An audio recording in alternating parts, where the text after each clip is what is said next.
The Differences Between Running and Cycling Power by Steve Palladino.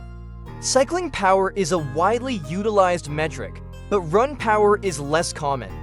Here are the key data differences to consider in training. The ability to train with power has been available to cyclists for more than 20 years now, and researchers have been using power as a metric in the lab even longer. Training and racing with power in cycling has grown from a nerdy niche for early adopters like me to nearly ubiquitous in athlete groups ranging from junior cyclists to pro triathletes to UCI pro teams. Consequently, metrics related to training and racing with power have grown up with and for cyclists. In contrast, power training has been available to runners for only about 3 years. Some power metrics don't carry the same utility when crossing over from cycling to running, and some of the assumptions that apply to cycling do not apply equally to running. Needless to say, there are differences in the use of power as a metric for cycling and running. Let's take a look at 10 of these differences. Normalized power NP has diminished utility in running. NP has a great utility and wide range of applications in cycling. Cycling power output is highly variable, as cycling involves periods of coasting, especially in the peloton or on downhills. Running power output is typically not nearly as variable as in cycling, and there is no coasting in running. It's quite atypical to see a run produce NP that is more than a watt or two different from the entire run's average power AP.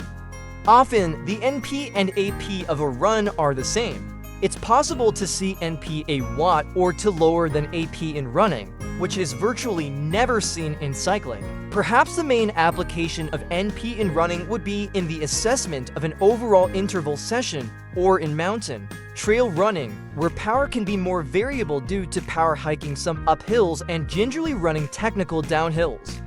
However, for the majority of running, NP has no profound utility over AP. Variability index VI is typically near 1.00 in running.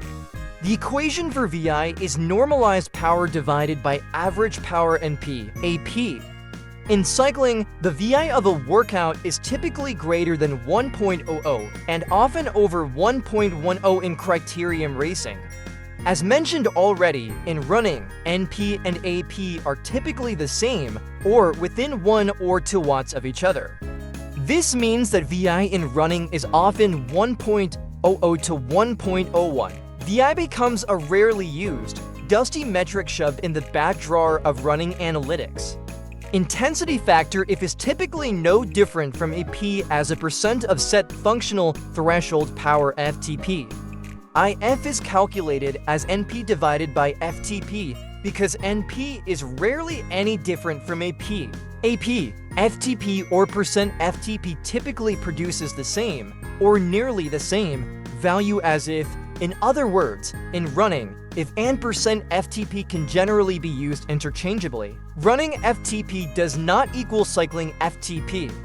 Any resemblance of your run FTP and your cycling FTP is purely coincidental. Different muscle activity, different mechanics, and different power measuring technology result in different FTP values. Running involves eccentric muscle contractions. Cycling involves little or no eccentric muscle contractions. The differences in eccentric contractions between running and cycling may account for differences in training load tolerances. For example, a cyclist may sustain CTL ramp rates of up to plus 7 CTL, weak quite well, while a runner may max out at plus 5 CTL, weak or less, depending on hills and high-intensity training in the CTL composition. Reported PMAX and FRC may be a bit lower than reality in runners. Cycling power meters tend to be strain gauge-based direct force power meters DFPM that can instantly capture short duration, high power bursts. Metrics like PMAX and FRC, which reflect the shorter duration portion of an individual's power duration curve, likely reflect reality in cycling barring technical glitches. Running power meters such as Stryd may use accelerometers and gyroscopes to collect the data from which power is calculated, and the power algorithm may smooth the data to some extent. Because of these factors, the short duration, high-power data thinks sprinting generated from a running power meter may be lower than reality. In turn, modeled metrics like PMAX and FRC may be a bit lower than reality for runners. Distance runners may tend to have lower W, AWC, and/or FRC than cyclists. Putting aside the differences between very short duration power calculations and handling described above, it's quite possible that a distance runner's W, anaerobic work capacity AWC, and functional reserve capacity FRC are generally lower than those of cyclists, just as there are differences in W, AWC, and FRC among climbers, road sprinters, and track sprinters within the cycling world. There are likely differences in W, AWC, and FRC between cyclists in general and runners in general. Whether it's due to morphologic differences, selection, or training, distance runners may actually have lower W, AWC, and/or FRC values than cyclists. Runners typically demonstrate a much more feeble VO to max slow component than cyclists. In cyclists, there is a demonstrable VO to slow component, as there is a range of power duration relationships that can access VO to max. For example, it might be that a cyclist can access VO to max while riding at 380 watts for 4 minutes. The same cyclist might also access VO to max by riding at 370 watts for 8 minutes, wherein VO to rises early, starts to plateau, and continues to rise slowly until VO to max is reached. This slow rise phase until VO to max is reached is the slow component of VO2. Power at VO to max can be variable depending on power duration relationship and protocol. In runners, the slow rise component of VO2 is comparatively more feeble, as the range of power duration relationships that access VO to max is far more limited.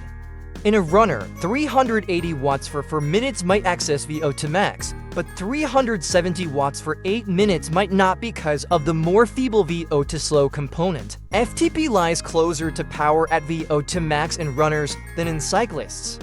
Its second lactate threshold has been demonstrated to lie closer to VO to max in runners than in cyclists. Since FTP and power at 2 are relatively close, one can infer that FTP likely also lies closer to power at VO to max in runners than in cyclists. In trained runners, one might expect FTP to lie at about 85 to 87% of their power VO to max, and closer to 90% or higher of power at VO to max in elite runners. In contrast, FTP in trained cyclists might lie at 80 to 82% of their power at VO to max. In a runner whose FTP is 87% of power at VO to max, VO to max occurs at about 115% of FTP, nearly 1,600 meters race power for many runners. In the same runner, 90% of VO to max, a common demarcation of higher intensity interval training, could be achieved with appropriate duration work intervals done at 103.5% of FTP, a bit higher intensity than 1 OK power for many runners, and 95% of VO to max could be achieved with appropriate duration work intervals done at just over 109% of FTP, higher intensity than 5K power and lower intensity than 3K power for many runners. In contrast, in a cyclist whose FTP is 81% of power at VO to max, VO to max occurs at about 123.5% of FTP. This cyclist would have to perform appropriate duration work interval about 111% of FTP to access 90% of VO to max, and nearly 118% of FTP to access 95% of VO to max. Metabolically, runners demonstrate more variability in efficiency than in cyclists. Metabolic efficiency is more variable in runners as a group than cyclists as a group. Further, as individuals, runners tend to have more improvements in metabolic efficiency with training than cyclists. Intra-athlete variability of metabolic efficiency is lower in cyclists than in runners. Summary: while there are similarities in training to run and training to cycle, there are also distinct differences. It's wise to understand these differences so that faulty assumptions are not mistakenly carried over from training for cycling with power to training for running with power.